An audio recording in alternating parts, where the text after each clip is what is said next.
हाय friends, welcome back. BRICS के मुद्दे पर भारत को खुलेआम धमकी। भारत को ईरान से ये उम्मीद नहीं थी, दुनिया हैरान। पीएम मोदी। चलो देखें क्या है ये न्यूज़। तो वीडियो शुरू करते हैं। वीडियो शुरू करने से पहले अगर आप चैनल पर नए हो और आपने अभी तक सब्सक्राइब नहीं किया तो जल्दी से पहले सब्सक्राइब के बटन और बेल आइकन को क्लिक कर लो ताकि आपको हमारे सारे न्यू वीडियोस के नोटिफिकेशन मिल जाए जैसे हम अपलोड करें। अगर आपको वीडियो पसंद आता है प्लीज लाइक एंड शेयर। चलिए शुरू करते हैं। ईरान ने भारत की सरकार के सामने अब कौन सी कंडीशन रखी है जो हमारे लिए मानना काफी इंपॉर्टेंट है।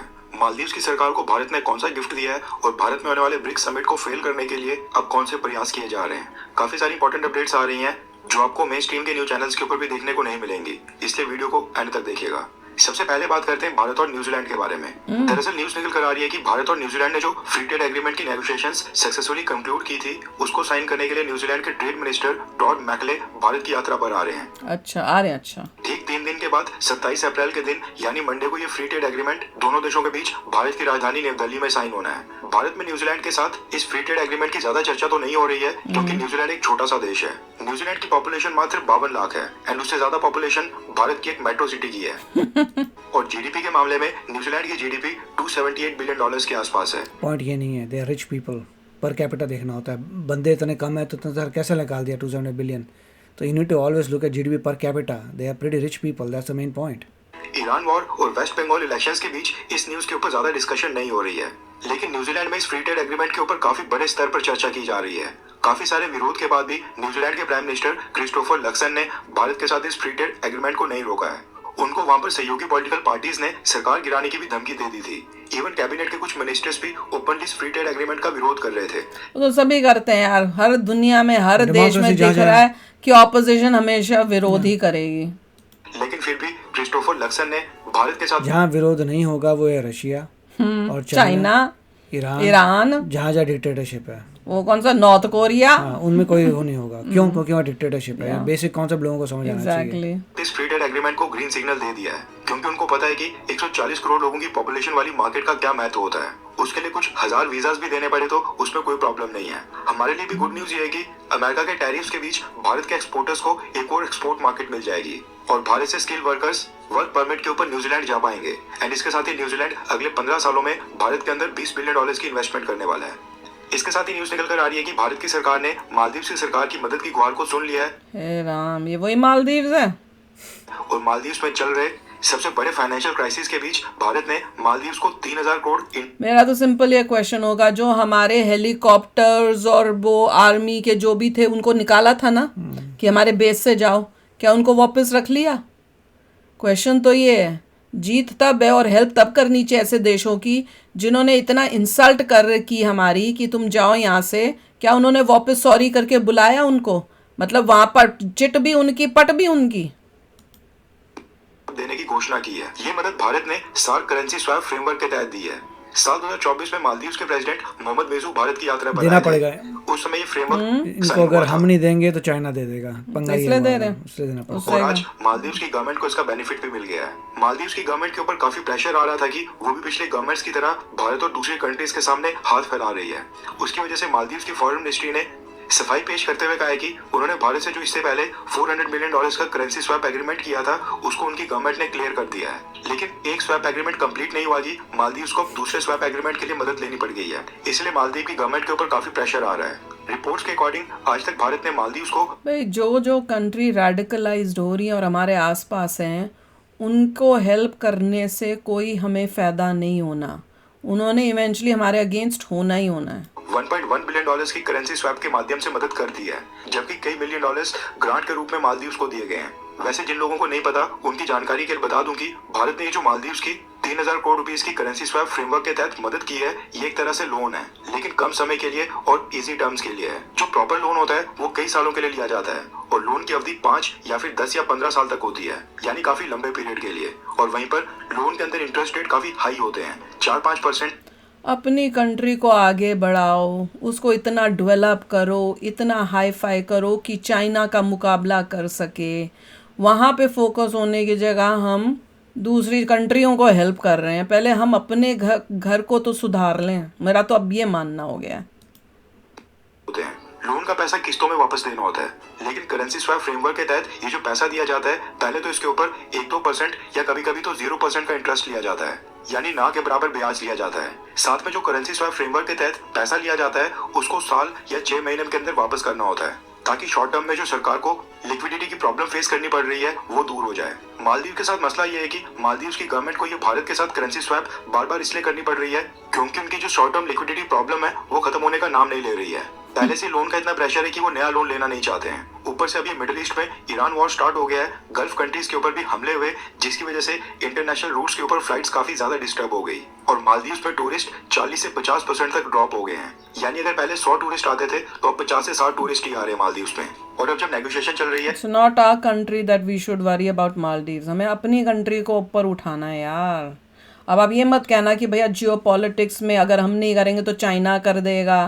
पहले चाइना के मुकाबले के लिए उतना स्ट्रॉन्ग तो हो लें, पहले हम खुद अपने लिए, फिर आसपास के लोगों को करें भाई। जियो पॉलिटिक्स तब होती है जब तुम खुद स्ट्रॉन्ग हो, तुम्हारे आसपास तुम सबसे ज़्यादा ताकतवर हो, तुम्हारी एनिमीज़ तुम्हारे सामने कुछ ना हो।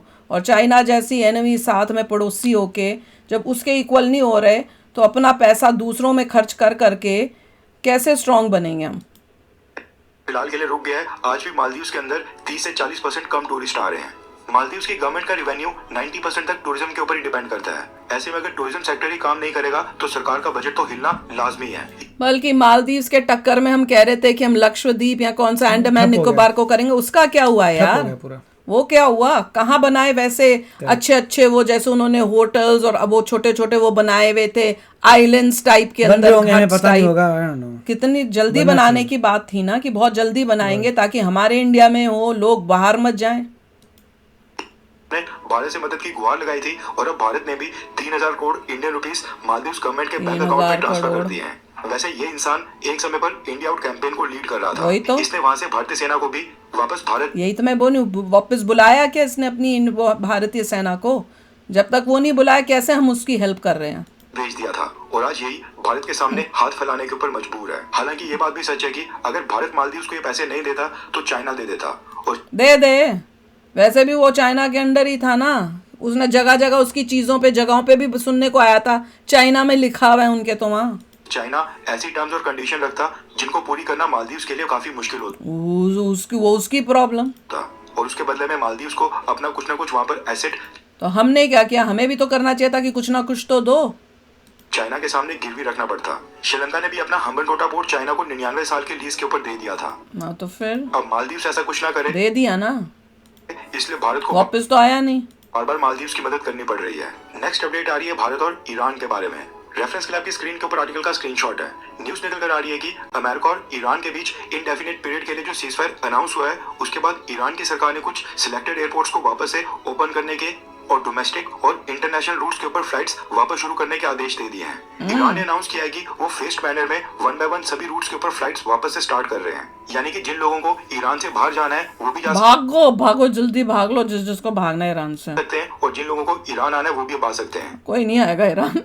मसला ये है कि ईरान ने भारत के साथ भी फ्लाइट कनेक्टिविटी को वापस से स्टार्ट करने की परमिशन दे दी है। हमारा वाली बोट वापस कर दी जो पकड़ के रखी हुई है इंडिया की। इसी चीज को देखते हुए ईरान में जो भारत की एम्बेसी है उसने एक बार फिर से इंडियंस के लिए ट्रैवल एडवाइजरी जारी कर दी है। ईरान में भारत की एम्बेसी ने कहा है कि भले फ्लाइट्स वापस से शुरू हो रही हों, लेकिन अभी भी इंडियंस को साफ तौर पर ये संदेश दिया जा रहा है कि वो ईरान की यात्रा ना करें। ऑफ कोर्स कोई भी कॉमन सेंस वाला बंदा कहेगा ईरान थोड़ी को जाएंगे हम अभी। ना ही एयर रूट के जरिए और ना ही लैंड रूट के जरिए। कुछ एयरपोर्ट्स और फ्लाइट्स लिमिटेड तौर के ऊपर वापस से स्टार्ट हो रही हैं, लेकिन एयर स्पेस और ऑपरेशनल अनसर्टेनिटीज अभी भी बनी हुई हैं।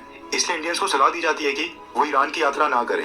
इसके साथ ही न्यूज निकल कर आ रही है कि भारत और ब्रिटेन के बीच न्यू दिल्ली में close door strategic meeting start हो गई हैं। हर साल भारत और ब्रिटेन के बीच इंडिया यूके स्ट्रेटेजिक डायलॉग नाम की स्ट्रेटेजिक मीटिंग्स होती हैं, जिसमें दोनों देशों के नेशनल सिक्योरिटी एडवाइजर्स हिस्सा लेते हैं। इस मीटिंग में लिए गए फैसले और नेशनल सिक्योरिटी से रिलेटेड फैसले तो कई बार पब्लिक में भी डिस्कस नहीं किए जाते हैं। न्यूज आ रही है कि national security adviser Ajit Doval sir और यूके के एनएसए जोनाथन पॉवेल ये दोनों भारत की राजधानी दिल्ली में हाई लेवल की मीटिंग्स कंडक्ट कर रहे हैं और खालिस्तानी एक्सट्रीमिज्म एक्सट्रीमिज्म से लेकर defence collaboration, defence manufacturing, intelligence sharing और कई सारे मुद्दों के ऊपर चर्चा हो रही है।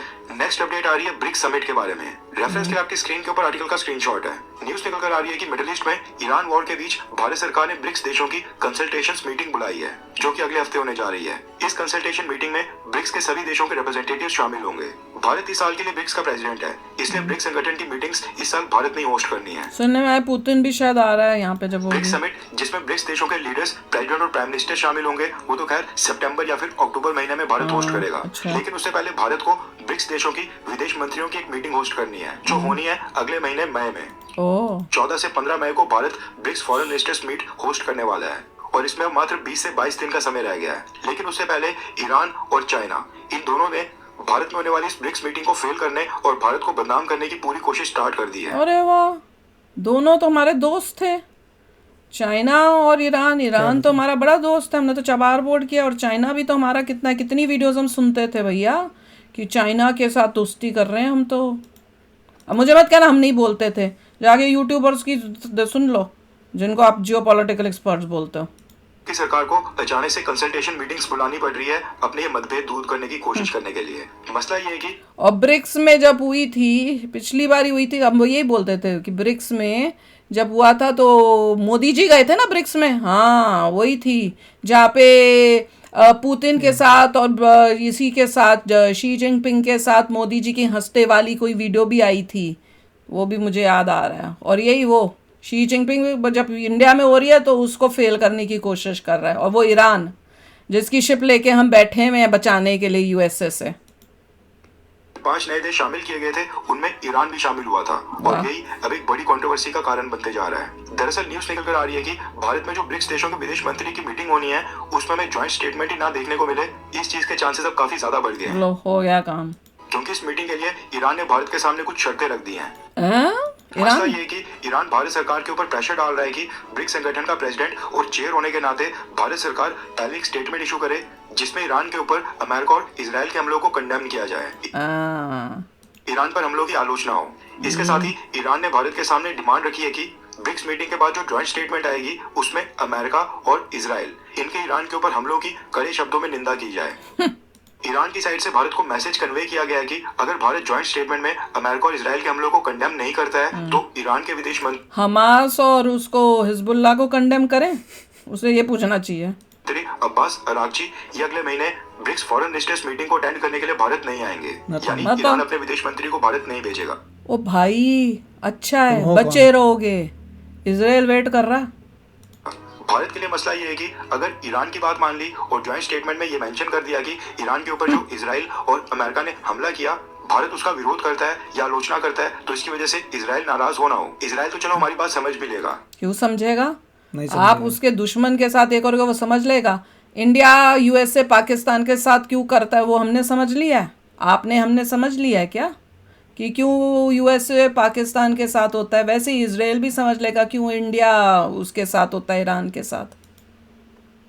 और यूएस प्रेसिडेंट डोनाल्ड ट्रंप ये जरूर नाराज हो जाएगा। इसलिए भारत सरकार इस समय असमंजस की स्थिति में आ गई है कि ज्वाइंट स्टेटमेंट के मसले के ऊपर क्या करना है। बीच का रास्ता हमारा वो कौन है जियोपॉलिटिकल एक्सपर्ट बंदा इंडिया का, रोज न्यूज चैनल में यूएसए क्या लाभ मार लेता रहता है, वो तो बोलता है कि भैया यूएसए को ज़्यादा ज़रूरत है इंडिया की चाइना के लिए। यूएसए तो बिना इंडिया के उसका तो काम ही नहीं बन सकता।